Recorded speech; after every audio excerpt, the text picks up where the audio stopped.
Hi there. I'm so glad you're here. Here's what you'll gain by listening to the very last second of this conversation with Julie Wright and James Goldberg. Through my conversation with Julie and James, you'll learn about why true educational transformation happens when we shift from content centered to student centered learning, giving students the time, purpose, and ownership they need to develop genuine curiosity that fuels deep, transferable learning. You'll leave the conversation understanding why kids deserve more time to think and do, why the why and how matter more than the what, and why student ownership transforms learning outcomes. Stay with us. I'm so happy to have you join our conversation. This is Solutions Coaching and Teaching Strategies, the podcast that extends education beyond the classroom. A show that offers educators and caregivers strategies to try right away and ensure every student receives the inspiration and support they need to thrive. I am Olivia Wall, and I am happy to welcome my guests today, James Goldberg and Julie Wright. Let me tell you a little bit about James and Julie. James is passionate about shifting the focus in education to student-centered learning. As an educator with 14 years of experience in secondary math in public, charter, and independent schools, he sees an opportunity to transform math education. With over 25 years of experience in education, Julie Wright has had the pleasure of serving schools and organizations in urban, suburban, and rural communities in a variety of roles. Julie is proud to serve schools and organizations that believe in approaching each day's work as an inquiry along the learning journey, because Julie believes that change is a process, not an event. Our conversation today will focus on James and Julie's book. I have it right here. It's so beautiful. The Limitless Classroom, Mantras to Deepen Learning. I am so happy to welcome you as guests today, James and Julie. Thank you for taking the time to have this conversation. Thank you Thanks so for having us. much. Yeah. Yes, we're so happy to be here. Here we go. So excited. So I always name the issue that we're going to talk about, and then I seek out guests that are an answer and have stories to share, resources to share, and you both are all of the above. So time is always an issue in schools. And beyond that, the idea of integrating content. It's not happening intentionally enough. You know, there's people trying, and sometimes it just happens, but that intentionality, because if we're really thinking of how we can braid all of the silos of learning together for our children, then they are able to make sense, have time for making meaning, and transfer it into their everyday lives. So I wanted to read a quote, to quote both of you from page 4 in your beautiful book, because I thought it was so beautiful that you tell us as readers exactly what this book is meant to do. This work and this book goes beyond content integration. It speaks to the ways in which our entire learning community, the walls, student work areas, resources, mini lessons, grouping configurations, student work products, and more, create opportunities for students to make meaning and then transfer what they know and can do to new experiences. Boom. And it does. And my favorite thing, well, there's many things I love, but one of my favorite things is the idea of you both collaborating to have this book come into the world. And so I'd love to kick off our conversation by you sharing, how did you even meet? How did you come to write together? What did that look and feel like? So Julie, I'd love for you to share a little bit about that with us. You know, James, over a decade ago. Yeah, Can you man. believe that? James and I mean, we're getting old, buddy. But the idea Shoot. of us meeting over a decade ago in this beautiful space. It was summertime. It was a school on the east side of Harlem in New York where we were both working, and we were in the midst of our summer institute, if I remember correctly, where we were really, it was a joyful time, teachers learning, teachers thinking, and teachers planning, getting ready for kids to, burst through the doors. Often new groups of teachers planning together for the first time. And during that time, James and I were both part of a school, a middle school, a 5 through 8 school, where the departments were very departmentalized by design. And so much of it was focused on content, and it made a lot of sense in a lot of places. I, at the time, was an instructional coach, and James was a math leader in the building, and everyone working hard at figuring out what we thought kids might need and how we might get to know children, and really getting ready to design classrooms for their arrival. And I remember seeing James. The summer institute was quite long, and we're getting to know one another, the whole school. And I remember James kind of being in the doorway and listening in. He was with amazing math people just like himself, learning and thinking and doing around math, and me on the literacy side. And he had this intuition about the fact that the literacy folks were across the hall, so be it. And that while we had content to really focus on, he was much more intrigued with the students we serve. And, I don't know if that's shortchanging it. I mean, it really is that Yeah. simple. And through those conversations that happened after that, which were 2 years in the making, I mean, James and I eventually both moved on from that school, but our conversations continued. That was really well said. I mean, the thing I think that really drew me to you and some people in your department, is just the techniques. As a younger teacher, still like getting their chops and teaching. When you're teaching math, you're not always exposed to all these wonderful techniques that are used in other departments, right? And so I watched an amazing teacher, Kristen. I mean, it's just had a huge influence. If I was going to say Wells, my cello teacher, there's this other amazing teacher that I taught with, and just how she was managing how kids were working in her class.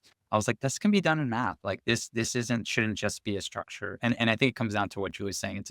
It's about learning, right? And we've making the story more cohesive for Yes. kids is really important.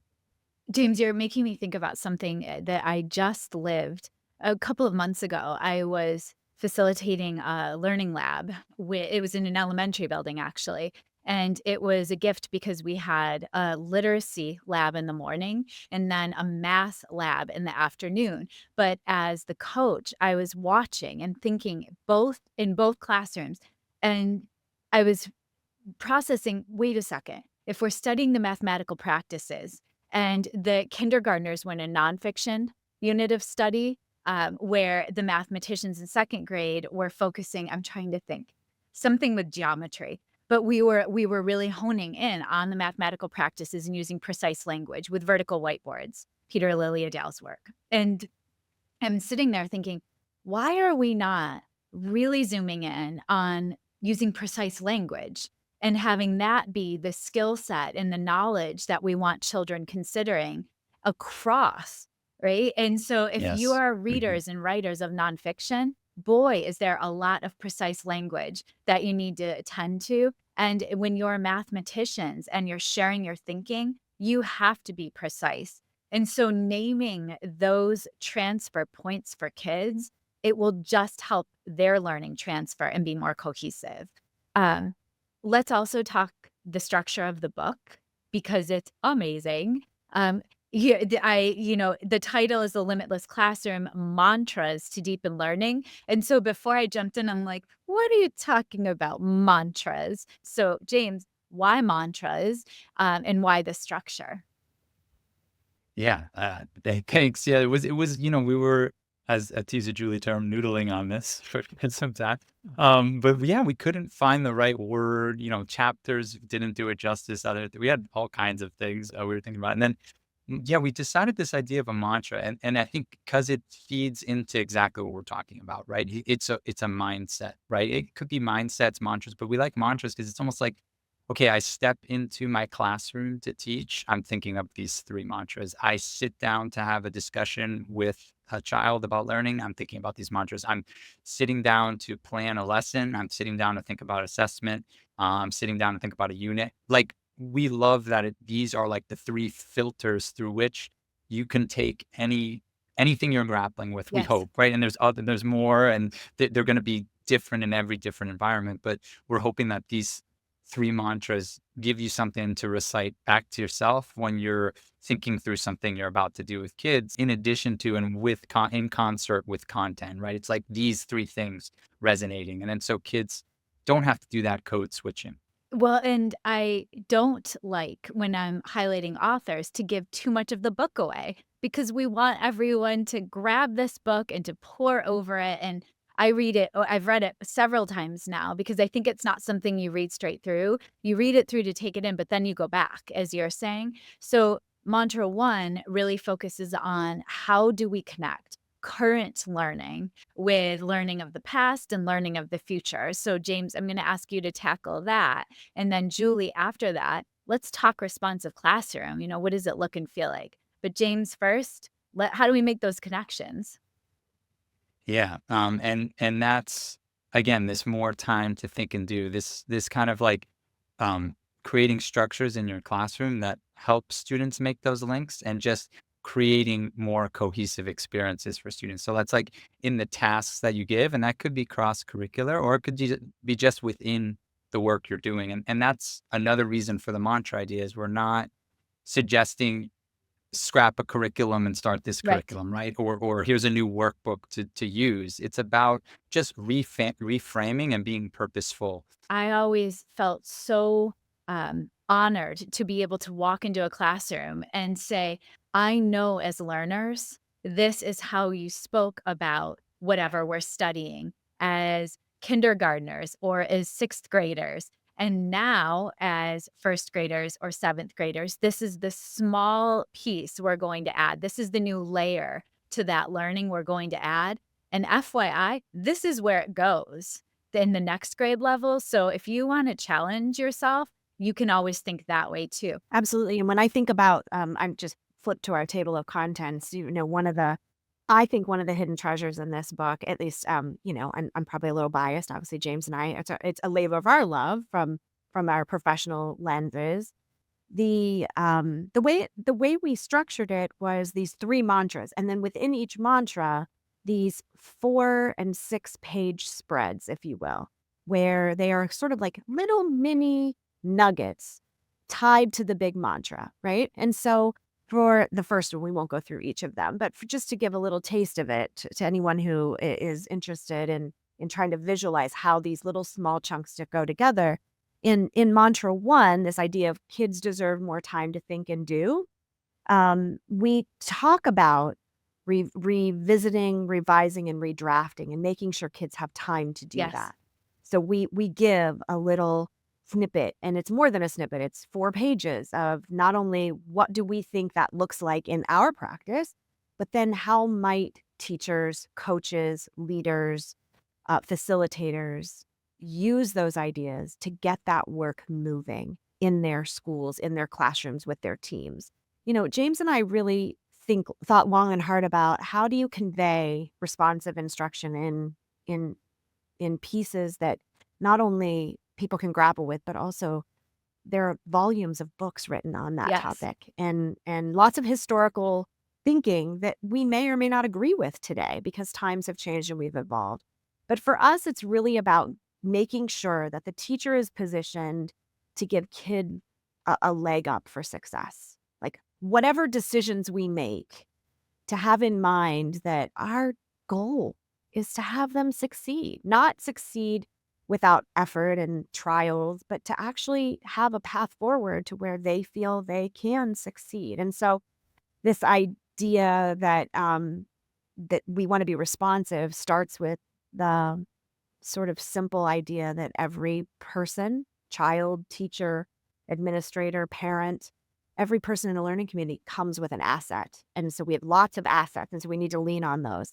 And oh, by the way, newsflash, even the three of us on this screen, we all have areas where we might need a lift because that's what learning is about. And so changing, you heard James mention, we went between mantras and mindsets.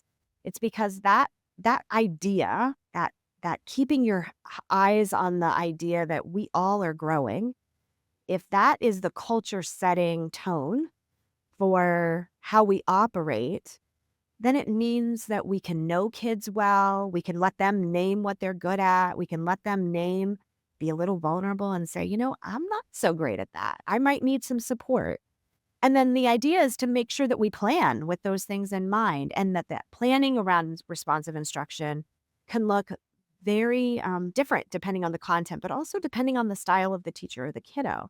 But it is one thing it is not. It is walking away from this idea that there is a one size that fits all, because for the last decade, James and I, in our respective schools and then in the school we were together in, we were certain that that did not work. Yes. And so we were intentional about um, naming instruction that could look differently. I had a conversation with a coach where I said, so we need to make sure we have exit tickets in place. And then we'll use those exit tickets to plan for our instruction for the next day. And the person said, no, we already have the lesson planned for the next day. And I was like, nope. So you may know where you want to go the next day with your scope and sequence, but if we get the exit tickets and most are still confused or need some clarification work, we're not moving on necessarily. So that idea of evidence of learning, and a huge part for me is that I need to have evidence, written evidence of where students are, where they're understanding. And James, if we know we're going to circle back, as you said, or it comes up later in the year because we have that broad stroke of where we're going over time, I may feel more comfy to move on or scoop up a small group and teach, Right. right?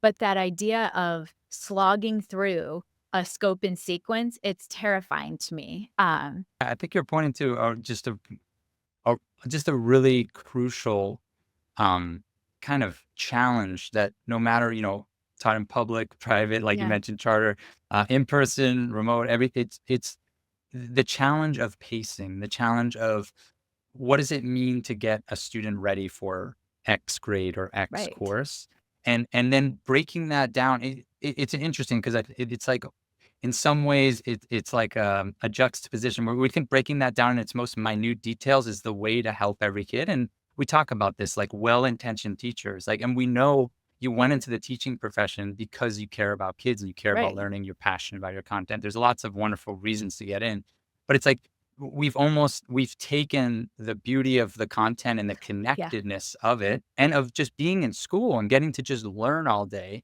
and we've turned it into this checklist, like this infinite checklist, right? And I think you're spot on, as opposed to maybe like big ideas and like the fact that, okay, we are giving kids more time to think and do. And I appreciate Julie bringing that up about our structure. I think if you're like, well, what does that look like? The hope is you can just pull our book out of the shelf and like open to a page and be inspired by a piece of student work. We have like You do. we have some videos in there, we have some structures. So, because I think that is kind of what maybe holds some people back from just doing, okay, I'm doing this skill this day, this skill this day, this skill this day. Well, can we mix all of those into an interesting task that kids are excited about?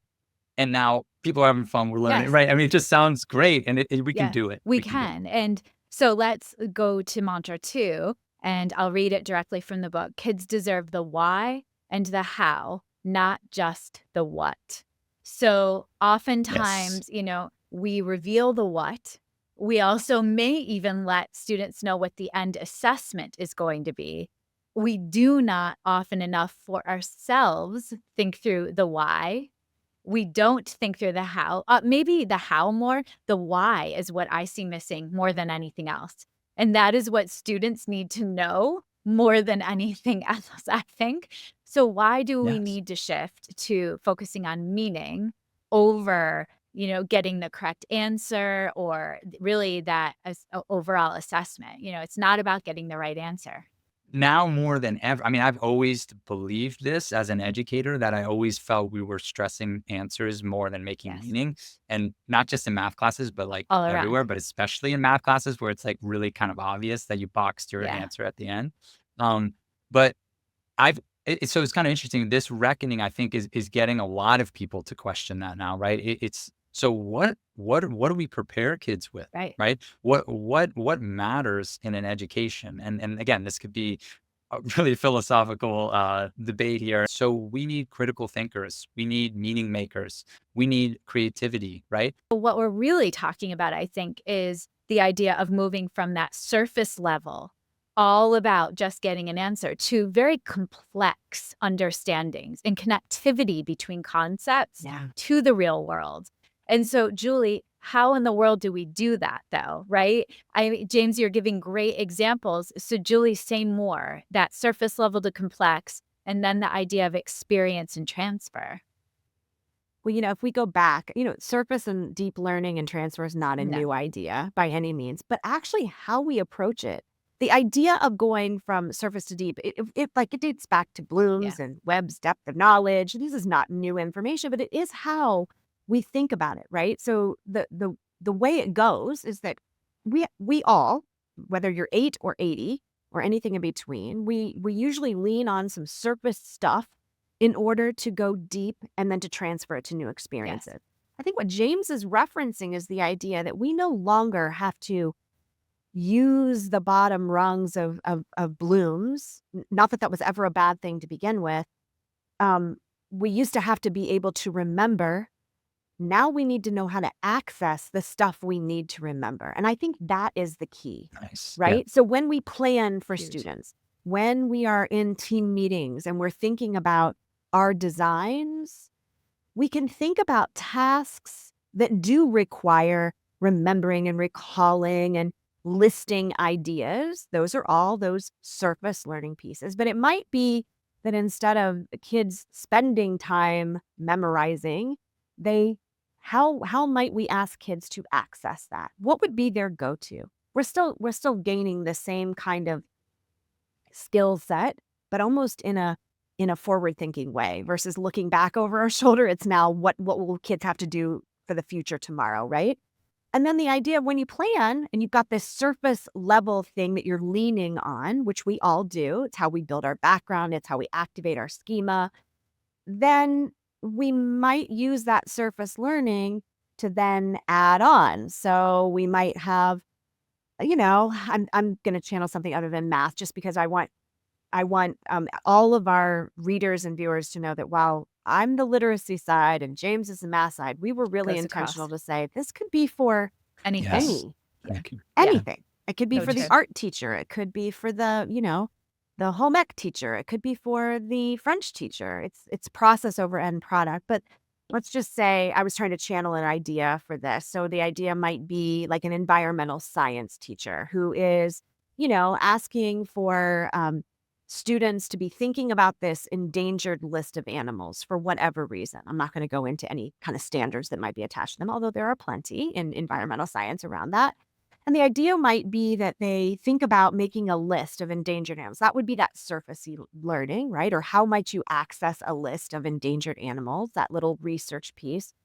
And then maybe instead of stopping there, we think about how we might add on to that to design a mini action plan where kids can create a solution or a plan of practice that might solve that so that they are in the real world seat of what an environmental scientist might Yes. do. And so we're bridging what we used to do, which is can you access information or can you learn information? But now can you do something with it? And that's the thing we want kids to be able to do because we need action doers Yes. going up into the Yes. world. And if they don't ever get to dress rehearse and practice it in school, will they really know how to do it when it counts? They won't. So That's No, such a good right? example. I love that example. And I also really appreciate mantra 3, that kids deserve to own their learning journey. Yes, they do. And I think my fear is the older students get, the more that lecture typically fills the classroom walls and their lives. And some children thrive with lecture. You show up, dial it in, you know it's going to happen. It's very predictable. Yet I pause with that because the idea of students being involved in the creation of their learning, that to me is next level. James, having kids Yes. involved in their learning and Yes. creating tasks that are relevant and fascinating and exciting to them, how do we do that in the scheme of planning in the school day? Yeah. I just want to touch on one thing you said before that I think is really important, right? It's like how have schools and the lecture-based model they've been set up to uh, really lift up certain kind of learners, right? And we don't have to get too into that, but I think you pointed out something that's really crucial and is all the more reason why, again, our mantras are important and this lens is so important. So one way to like make our classrooms more equitable, right, is to give students more voice so they can like they can come to understand how they learn best. They can come to understand what things interest them and what they're passionate about, because the resources are going to be there for them to pursue those passions. Those resources are becoming more and more equitable. So the way we need to teach, we actually need to shift. I think we need to shift our almost our thinking as teachers more to like inspire generators or like passion I pursuers. Well, I don't love know. You it. could think of anything, but because the content's there for there are amazing YouTube channels. Like, and I'm going to math but I'm sure it's for everything, right? Amazing YouTube channels were wonderful animations with like wonderful explainers of math. So, the lecturer who's explaining math, like you're awesome, but this could be something students can watch on their own time and pause and rewatch and class could be spent digging into Work. exactly what you're talking about. So, yes, I want to read for you a quote from a student from an end of year survey that was just amazing. So this is an amazing student who's been at this school that I'm at, which it's challenged. So I got involved with this school. It's called Avenues Online, and it's an international online school. We do some wonderful things with curriculum. I'm happy to share more about that, like in terms of integrating our curriculum. But this is a student who's he's been with us a few years, and it's taken him a while to get his footing. As you can imagine, it's challenging the remote space. It's challenging what we ask kids to do. We ask them to do a lot of work independently and then come prepared for discussion in class. And he just had this revelation I have to share with you. So he said, I realized halfway through the year that you can only learn math, or insert whatever you want there, if you're enthusiastic and you're curious Oh, about it. So oh, this yeah. is a student who had really struggled and then just Mhm. turned this amazing corner. And it wasn't because they all of a sudden figured out how to solve a quadratic equation or the Pythagorean theorem. They now know how to rationalize the square root. Like there's all these like discrete skills. It's because he realized he could own his learning. He realized that it's in his hands. He realized that curiosity is what's going to fuel my learning, not someone explaining something really well to me or me practicing it a million Yes. times, which is like a different way of. It's interesting that he's saying this now as a 10th grader, right? I mean, so why is that message not more prevalent? And I would say too, the hardest thing I think as a teacher is really prioritizing and accepting Mm. that it's not about covering everything, Yes. but where am I or how am I going to leverage priority standards? How am I going to pick and choose what really students have to master in a way? And the best way to have students own their own learning is have them invested in the tasks. And Julie, I love the idea of the menu of opportunities or choice board. And although that seems somewhat daunting prep wise, like talk us through it. How could we try this to offer more choice and opportunities for kids? So, what James and I try to say to teachers when we're working alongside colleagues, we're coaching, we're co-planning, we're teaching into what they're already doing, is we try to name places where we can give autonomy and voice and choice. Where can kids where can we teach just enough? Maybe it's about a process. Maybe it's about how something works. Maybe it's about how to access something. Or maybe it's an example or a model that would get them started. And then how do we allow them the opportunities to apply what they think they know or experiment with what they want to try out? And in that space, a menu of opportunities serves us well. So I'll jump into maybe an ELA example that I hadn't thought about until something one of you said. I was like, oh, I could talk about something that I just wrapped up with a group of teachers. The common high school, middle school, sometimes too, sometimes upper grades as well. ELA kind of go to is a novel or a class book or a class text set.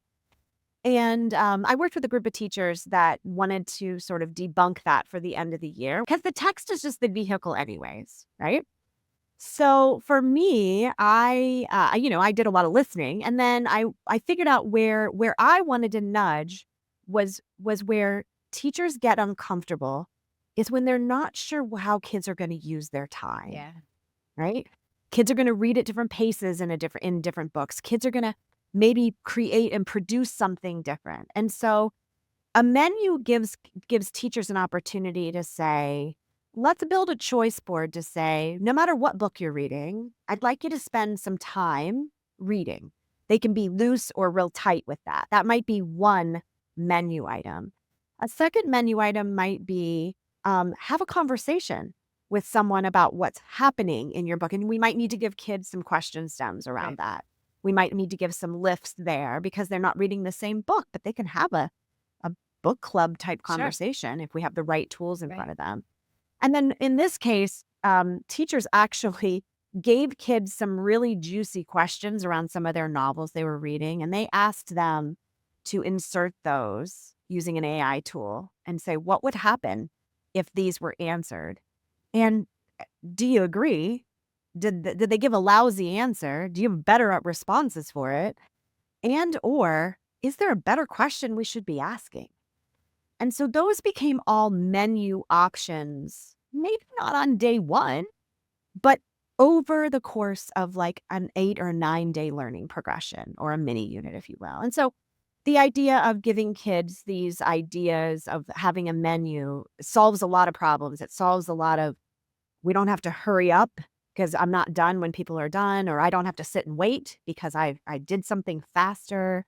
It also gives us the opportunity to make time to meet with kids one-on-one and in Yes. small Yes. groups.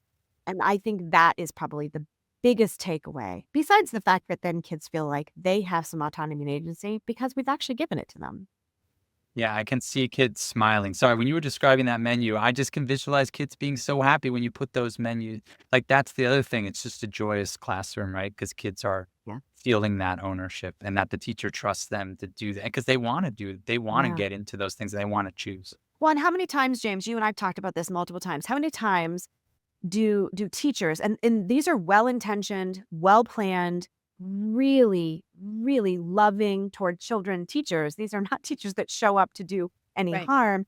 How often do they say, so and so was a little confused and I couldn't get to him or her Yes. today because they're busy teaching. Right. And so and I'm not suggesting teaching isn't important because we show up to teach, but how we go about teaching and where we spend our time can be more authentic, and it can be more intentional, and it can be more targeted, frankly, if we are thinking about giving kids a little bit of space. And it's okay to give kids space to have some mishaps. Part of our job is like helping them uncover that that was the wrong turn. Yes. And so I think it also is a mantra or mindset shift of we plan for the learning we want students to take from whatever work we're reading. Right. And then it Well becomes said. like, Yeah. I can still use an anchor text absolutely to model unpacking and unzipping my brain for kids. But that would only be a small nugget of time where then kids go off and they try that idea or that type of learning in their own books. It also provides beautiful access points, right? It's not everyone having necessarily the same book in their hands, but they can have Right. something that That's they right. have access to and still do that learning. It's super important. Something just kind of struck me, and I think without the visual, it can feel a little bit like, oh, that sounds like a lot of Yeah. work. You'll notice in our book in that section, the menu of opportunities and the choice boards, they're not fancy, and they're not pretty. They are real work, real time. Some are on an anchor chart. Some are on a Google slide that actually kid helped create. Yeah. I work with a teacher in the Seattle area, and she's like, nope, I'm not typing that. Somebody get up here and start typing as we talk about what the choices are Yeah. today. Yeah. And so it's really about ownership for kid. Yeah. It doesn't have to be pretty, and it doesn't have to be static. Those kinds of structures that can help you really help kids own their own journey and their learning really don't have to take a lot of time, nor should Yeah. And I like the work time opportunities chart on page 78 too. The graphics in the book are gorgeous and they're so authentic. They're not perfect. They're not Canva produced. They're like in the moment, let's get it done. And so, what is our call to action? In the book, you say it's really twofold. So, James, start us off. What can we do to get this going? Yeah, so I think it's recognizing. I mean, we just spoke a couple weeks ago, and your audience, the systems that are in place in your school, your students best, your department best. So it's really the call to action is slowing down for a second, thinking about these mantras, and they're very interconnected, right? We actually had some trouble with some deciding, this one's 51% more time to think and do, but like 49%, students own their learning journey. So it's almost even simpler than three in some ways, right? And and that's a learner-centered environment, right? Which we talk about like in this center. I mean, that's really taking time to slow down and I love that Julie mentioned when your class has a menu of work time opportunities, or you're doing an open-ended task like this, let's meet somewhere. You have now wonderful time to meet with kids and catch up with them, right? And the one-on-one, we talk about that, and we talk about the maybe most underutilized resource in all of teaching is the one-on-one, because we think there's no time for it, but we know how powerful it is. We know that 8 minutes, 5 minutes with a kid can sometimes do much better than an hour just sitting in the corner, them sitting in the corner watching you. So that's just a small snippet of just like, I hope that you're hearing this, and the call to action is like, wow, I can just make such a difference. I can make such an impact. I don't have to rush. I don't have to, um, I don't have to feel like everything like this pressure cooker. I can relay to my students that I care about you, just like how Julie started this, like, and that I'm in this with you, whether it's AI or anything, like, and we're learning together, and structures can be flexible. We're doing this Yeah, together. beautifully said. Julie, what else? I would I agree with everything James said. I would just add on that, so many of these, the time and the care we put into the mantras that we created, if we started again, we probably could create 3 more mantras. So we invite you to, because the more work you do, good work produces good work, right? And good thinking and collaboration. And so for us, we would say, lean into our mantras to get started. You can adopt or adapt any of them, borrow them from us. That's why they're there. We created them off of the good work that we're doing within our own circles, and then the people with whom we support. And then, take a moment and create some of your own mantras. What a great team meeting protocol. We give you a protocol in our book, but you can use that or adopt it and adapt it as well. And think about how those mantras, I'll lean back into something James kicked us off with, which was the idea that the mantra or the mindset piece helps you center or anchor the things that you're doing in your work and in your classroom and in your team. And for us, it was an exercise of clearing the noise.